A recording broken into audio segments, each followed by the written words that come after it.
Bonjour, nous sommes heureux de vous retrouver, le groupe de partage sur l'évangile du dimanche du Châtelard. Alors avec Édouard, Alain, Michel, et moi-même, Jean-Marc. Voilà, c'est la fête du Christ roi et nous allons lire ensemble l'évangile de Matthieu au chapitre 25, juste avant la Passion, les versets 32 à 45. Et nous l'écoutons d'abord. En ce temps-là, Jésus disait à ses disciples, « Quand le Fils de l'homme viendra dans sa gloire, et tous les anges avec lui, alors il siégera sur son trône de gloire. Toutes les nations seront rassemblées devant lui. Il séparera les hommes les uns des autres, comme le berger sépare les brebis des boucs. Il placera les brebis à sa droite et les boucs à gauche. Alors le roi dira à ceux qui seront à sa droite, « Venez, les bénis de mon Père, recevez en héritage le royaume préparé pour vous depuis la fondation du monde. Car j'avais faim et vous m'avez donné à manger, j'avais soif, vous m'avez donné à boire. J'étais un étranger, vous m'avez accueilli. J'étais nu, vous m'avez habillé. J'étais malade, vous m'avez visité. J'étais en prison, vous êtes venus jusqu'à moi. » Alors, les justes lui répondront, « Seigneur, quand est-ce que nous t'avons vu? Tu avais donc faim et nous t'avons nourri, tu avais soif et nous t'avons donné à boire, tu étais un étranger, nous t'avons accueilli, tu étais nu, nous t'avons habillé, tu étais malade ou en prison, quand sommes-nous venus jusqu'à toi? » Et le roi leur répondra, « Amen, je vous le dis, chaque fois que vous l'avez fait à l'un de ces plus petits de mes frères, c'est à moi que vous l'avez fait. » Alors il dira à ceux qui seront à sa gauche, « Allez-vous-en loin de moi, vous les maudits, dans le feu éternel préparé pour le diable et ses anges. Car j'avais faim, vous ne m'avez pas donné à manger, j'avais soif, vous ne m'avez pas donné à boire, j'étais un étranger, vous ne m'avez pas accueilli, j'étais nu, vous ne m'avez pas habillé, j'étais malade et en prison, vous ne m'avez pas visité. » Alors ils répondront, eux aussi, « Seigneur, quand avons-nous vu avoir faim, avoir soif, être nu, étranger, malade ou en prison, sans nous mettre à ton service ?» Il leur répondra, « Amen, je vous le dis, chaque fois que vous ne l'avez pas fait à l'un de ces plus petits, c'est à moi que vous ne l'avez pas fait. » Mais ils s'en iront, ceux-ci au châtiment éternel et les justes à la vie éternelle. Nous prenons un petit moment pour relire tranquillement cet évangile sur notre Bible, notre livre de messe, Matthieu, chapitre 25, versets 31 et 46.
partager maintenant de ce côté-ci de la table et de l'autre côté de la table de la parole où vous êtes, notre lecture ou ce qui nous retient dans cet évangile.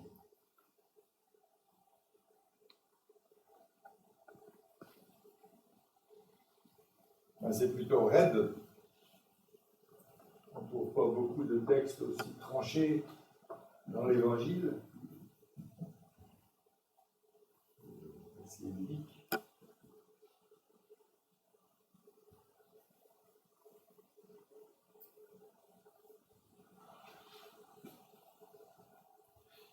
Quand on le lit, on est à la fois devant un diptyque, c'est-à-dire un deux tableaux, après les brebis à la droite et les boucs à la gauche, et puis on a l'impression qu'il y a une répétition de la même chose, mais peut-être qu'après quelques mots différents, on peut voir qu'on a un statut différent éternel, parce que le mot est utilisé, les boucs et les brebis. Je trouve que c'est intéressant quand même de s'y attacher. Entre autres, l'apostrophe du départ, le roi dira à ceux qui sont à sa droite, venez les bénis de mon Père. Voilà. Et l'autre apostrophe qui est le tranchant de parler de voir, c'est allez-vous-en loin de moi, vous les maudits. Il y a une sorte de tranchant et de.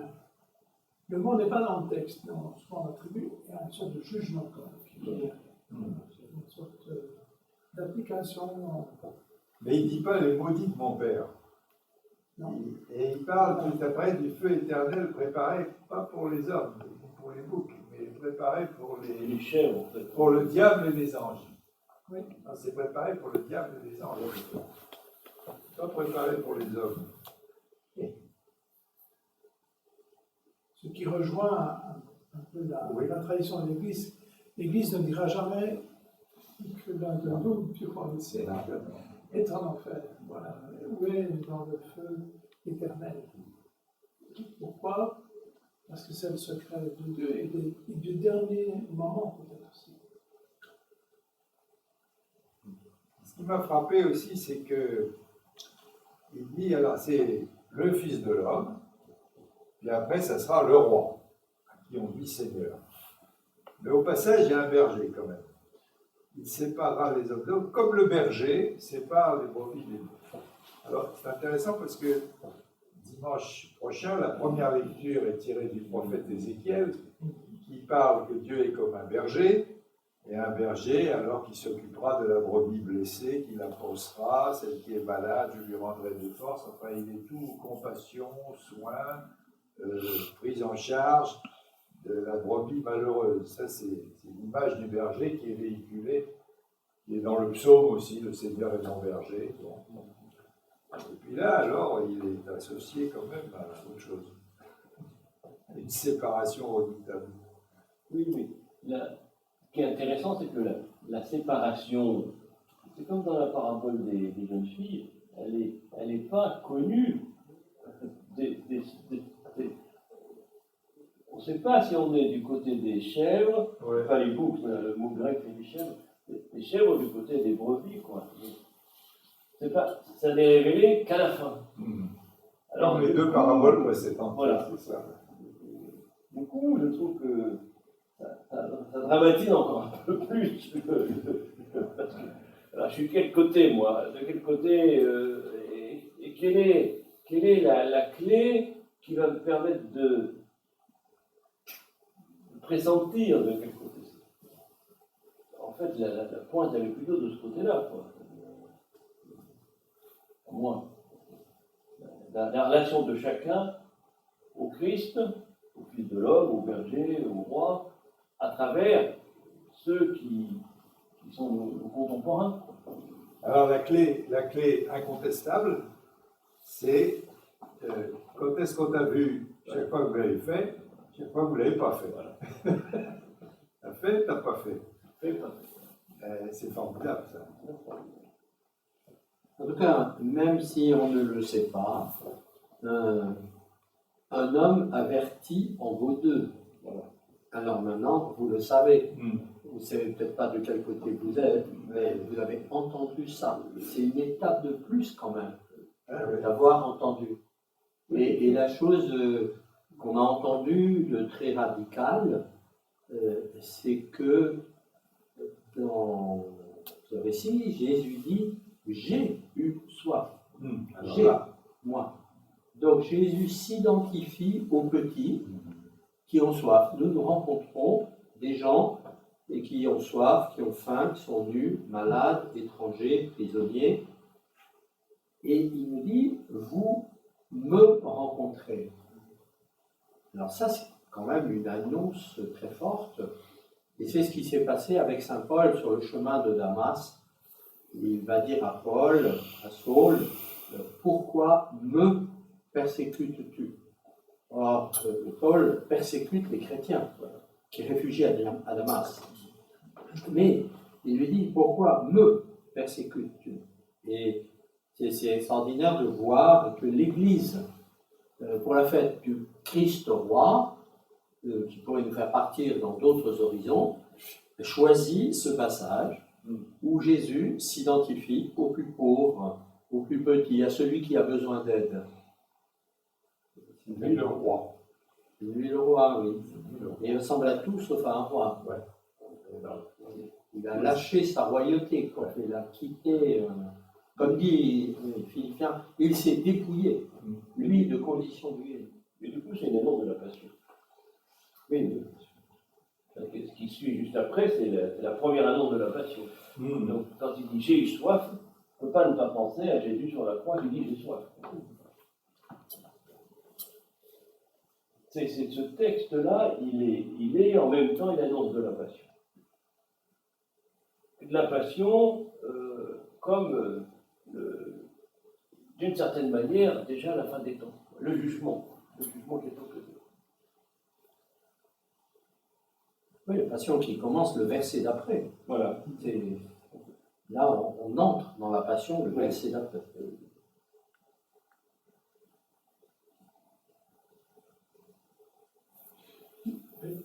En quelque sorte, donc, ce texte est une révélation, c'est une indication. C'est une apocalypse.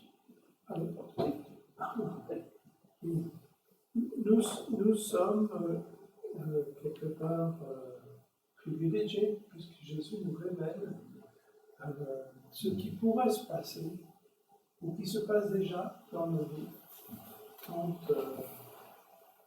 nous parvenons aussi à identifier le sauveur avec celui qui a soif, celui qui est un étranger, etc.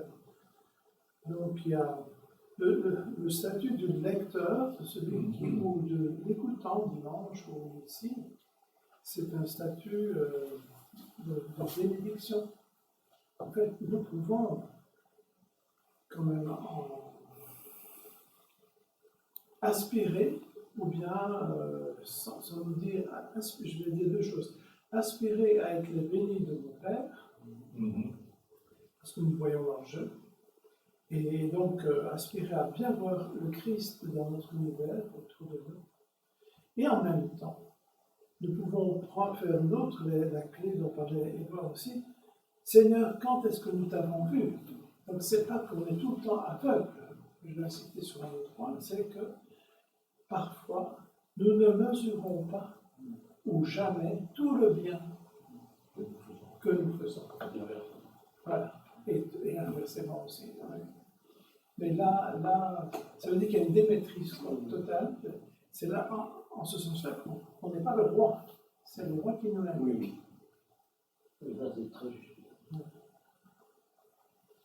Et ceux qui ne voient pas, c'est autant de ceux qui ont donné à manger que ceux qui n'ont pas donné à manger.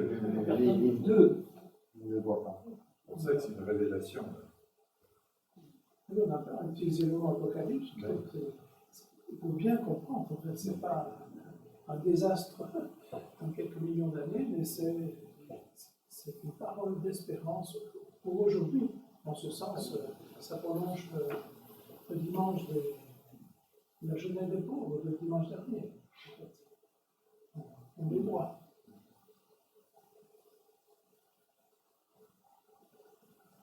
Alors il y a vraiment un contraste, parce que le terme fils de l'homme qui vient entre autres du livre de Daniel, c'est vraiment un des titres de gloire de Jésus-Christ. Il y a le Jésus qui parle et qui dit qu'il est Dieu, juste avant la passion aussi. Mais c'est un titre divin, quoi. Alors que fils de l'homme, on pourrait croire que c'est très humain. La royauté, elle nous déconcerte en tout cas. Il apparaît aussi ici, c'est que le jugement ne se fait pas sur les 10 commandements, qui sont peut-être présupposés, mais enfin, c'est pas là-dessus qu'est l'assistance, ni sur l'observation du sabbat, quand on pouvait s'en couper, ni sur d'autres choses comme ça, de la sagesse ou de la vie religieuse, de la vie du fidèle, du juif fidèle. Ça se fait sur le soin du plus petit, de l'autre, etc. C'est très concret, quoi. C'est le soin du corps physique, quoi. La faim, la soif, la nudité, le malade. Après, il y a des tranchetés, c'est pas la même langue, c'est pas la même culture, l'éloignement, tout, il y a ça s'inscrit dans le réel quotidien. C'est pas je rêve, c'est pas j'ai fait ou j'ai pas fait. Oui, ça nous ramène à l'histoire du Samaritain. Exactement. C'est le Samaritain. Voilà. Et alors, ce qui est bien dans l'histoire du Samaritain, pour ne pas nous fatiguer outre mesure, c'est qu'il n'avait pas prévu de rencontrer cet homme. Non. Il l'a rencontré. Donc, en fait, on n'a pas à se soucier. Non. On va se trouver en relation. Ouais. Et ce sera aussi un moment de jugement et de révélation, le jour où on dira oui ou on dira non. C'est-à-dire, oui. Et puis, Thérèse de Lisieux qui raconte ça à sa manière, la joie que ça donne d'avoir l'occasion de poser un acte qui va aider à vivre quelqu'un, au moins momentanément. D'un seul coup, elle raconte ça avec la sœur Saint-Pierre qui était insupportable. Et Thérèse a une espèce de mouvement de joie en disant mais c'est bien d'être là avec elle dans le froid, et puis de la réchauffer. C'est bien, voilà. Ça ne dure pas longtemps, mais il y a quelque chose de ça aussi qui est annoncé, quoi. La révélation que la voie que vous l'avez fait, c'est un moment de joie. Et c'est la joie qu'on peut éprouver, c'est déjà donné. C'est donné de l'avoir rencontré, d'avoir fait quelque chose pour lui. Oui, à travers un autre sur lequel il n'est pas écrit Fils de l'homme. Voilà. C'est ça le problème. On saurait que c'est le Fils de l'homme, commandant. Mais là, c'est un de ses plus petits de mes frères. Oui. Il y a petit et il y a frère. Enfin, ça fait beaucoup. Et l'un d'entre eux, on ne sait pas lequel. Une fois que vous l'avez fait à l'un de ses plus petits de mes frères, c'est à moi que vous l'avez fait. Chaque fois que vous ne l'avez pas fait à l'un de ses plus petits, c'est à moi que vous ne l'avez pas fait.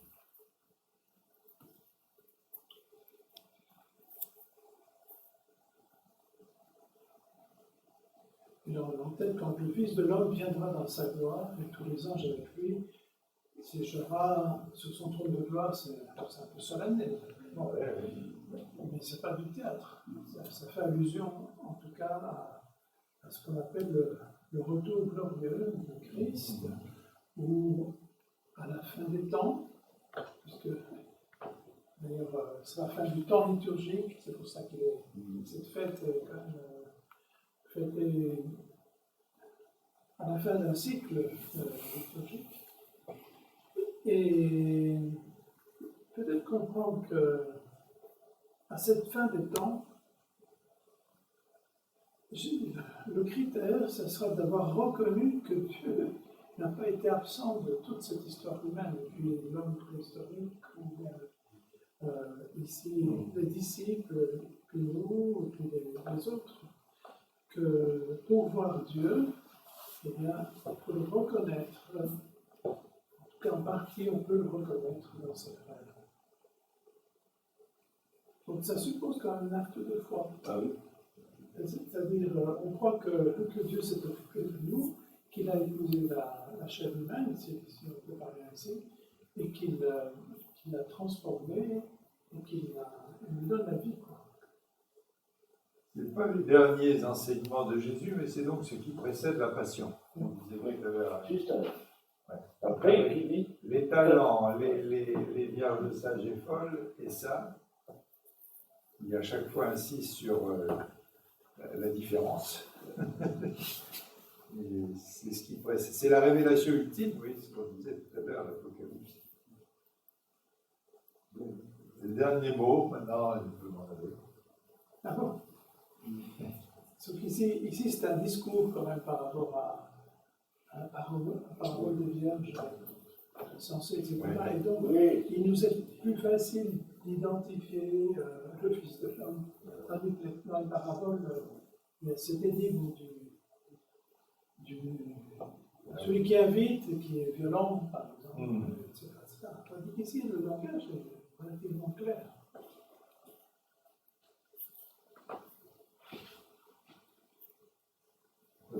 Et en héritage. la rhétorique de la répétition, elle est intéressante aussi, parce que on voit bien qu'à la fin, il ne s'agit pas de se lasser de dire les choses. Et à la fin, quand même, c'est quelque chose qui est écourté au verset 30-44, là. Alors, eux aussi répondront, Seigneur, quand nous est-il arrivé de te voir affamé ou assoiffé? Et ils ne disent pas, et de ne pas l'avoir fait. Oui. Quand est-ce qu'on t'a vu affamé ou assoiffé?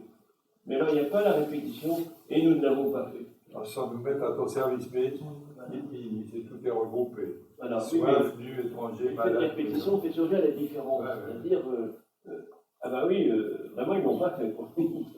Non seulement ils ne l'ont pas vu, mais ils ne l'ont pas fait. Non seulement je ne l'ai pas vu, mais je ne l'ai pas fait. C'est-à-dire que même si je l'avais vu, je ne l'aurais pas fait quand même. C'est ça. Il y a quelque chose qui est dans du refus de voir, du refus d'indiquer. À l'inverse, il y a une autre phrase qui est importante, c'est « Recevez en héritage le royaume préparé pour vous depuis la fondation du monde ». C'est-à-dire ce que tu disais tout à l'heure, un peu, c'est un héritage même, c'est vraiment le mot héritage, et puis c'est préparé depuis l'origine. C'est là qu'on voit l'intention profonde du Dieu créateur, et puis du Dieu rédempteur, pour prendre les gros mots, mais c'est-à-dire, dès le départ, Dieu nous voulait avec lui dans son royaume. Dès le départ. Il a tout fait jusqu'à donner son Fils, et c'est déjà avant la Passion qui va ponctuer ce projet. Mais dès le départ, c'est d'être dans son royaume. Tandis que dans l'histoire des hommes, c'est ainsi, le débat est compliqué, mais le feu éternel, il n'y a pas d'êtres humains qui sont prévus pour ce Pour feu le diable éternel. et ses anges. Pour le diable et ses anges, c'est Et l'imbécile du monde alors, c'est invisible. aussi ce qui est indiqué là aussi, c'est la liberté qui reste à l'homme. Il n'est pas prisonnier d'un côté ou de l'autre, quoi. Il n'est pas prédestiné. Quoi. Il est libre. Il a tracé son chemin librement dans la foi et dans la charité. Et pour que cela nous soit révélé à nous, eh bien, le Fils de Dieu s'est fait homme. C'est-à-dire, il s'est dépossédé de tout ce qui, on pourrait dire, toute sa dimension royale, divine, ce qu'on appelle la kénose, éprouvée, vidée, laissée. Voilà, et il ne s'est pas assis sur, comme disent nos compagnons, sur le trône de David après la résurrection. Il ne siège pas, il laisse le trône vide. Il laisse la liberté aux hommes. Mais lui, ce qui le qualifie dans sa divinité, c'est ce mouvement de descente, c'est-à-dire pour aller nous révéler que Dieu, dès le commencement du monde, nous attendait, quoi. On s'identifie à l'un de ses plus petits. Mes frères.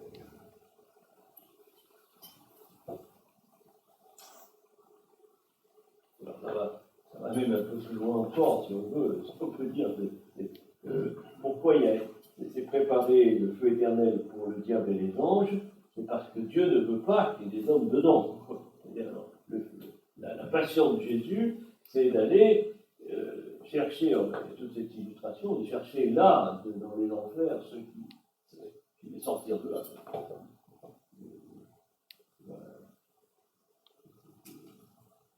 Oui, il n'est pas préparé, ce feu n'est pas préparé pour les hommes. Pas pour les hommes, oui. En même temps, ils s'en iront ceux-ci au châtiment éternel et juste. C'est là qu'ils veulent chercher. Je pensais en lisant Jésus qui dit aux uns, j'ai eu soif et vous m'avez donné à boire, etc. Et ils vont dire, quand nous est-il arrivé de te voir affamé et de te nourrir?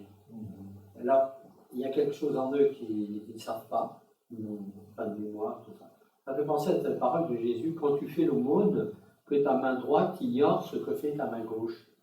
Comme s'il y avait un acte qui dépend de l'homme, mais dont l'homme est libre aussi.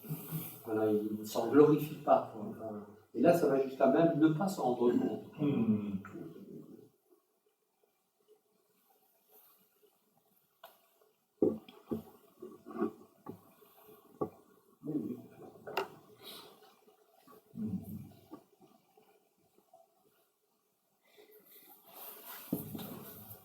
Et en effet, ça passe par des choses ultra simples, mais qui disent le cœur de la personne.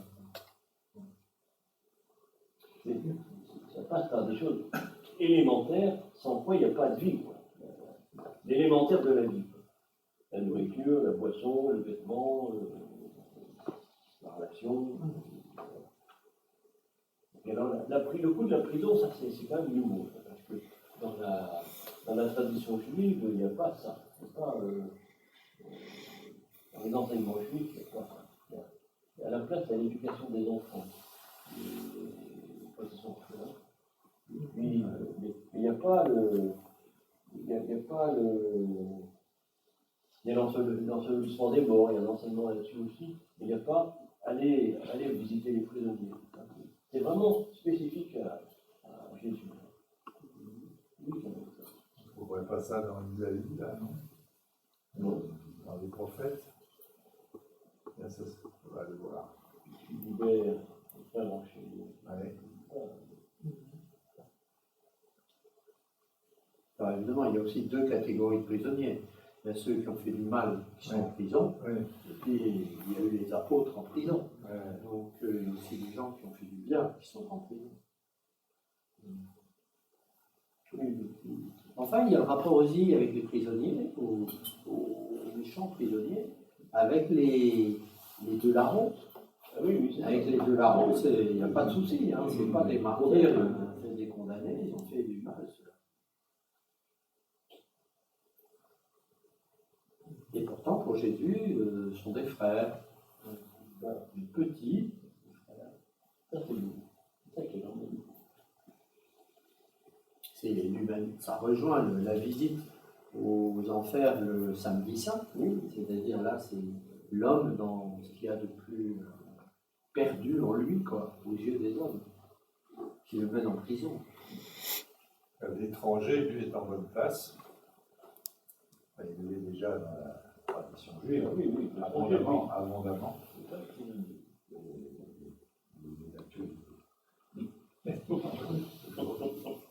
Alors nous allons nous arrêter sur cette actualité et nous retrouver donc dimanche prochain, premier dimanche de l'Avent, où nous lirons à nouveau l'évangile de l'Avent, du premier dimanche, et nous continuerons ainsi, quelles que soient les mesures sanitaires, jusqu'à Noël.